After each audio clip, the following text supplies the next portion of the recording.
Can you explain what orthorexia is and why it's getting in the way of our health when actually it is a focus on health, but it seems to be getting in the way of our health?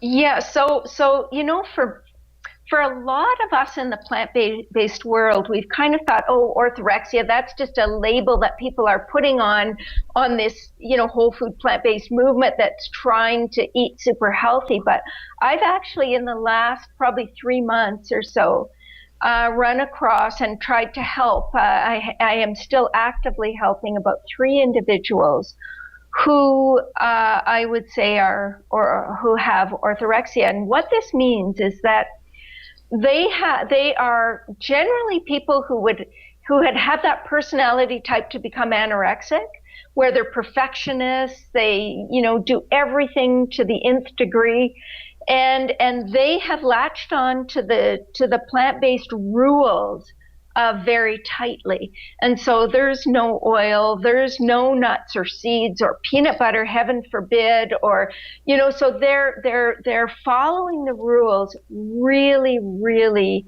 tightly.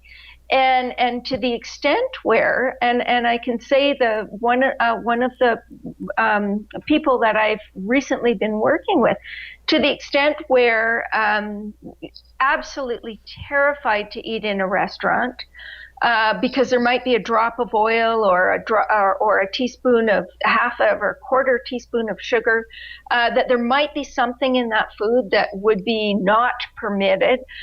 They won't eat with their families because they're eating, the kids want pasta, and pasta is, refined ground grains, and heaven forbid that they would have any ground grains.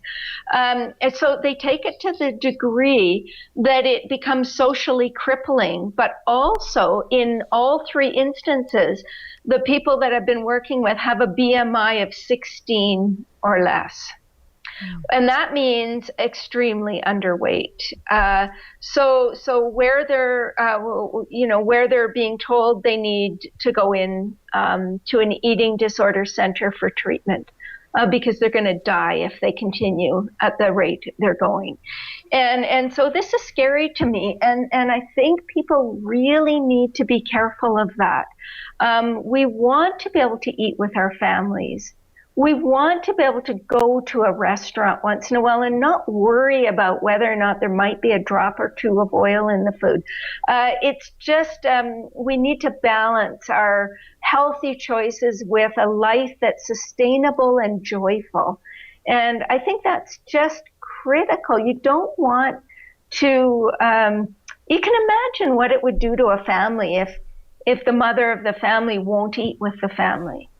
It's just not appropriate. And so I just really encourage people to not get so black and white about things, and to think about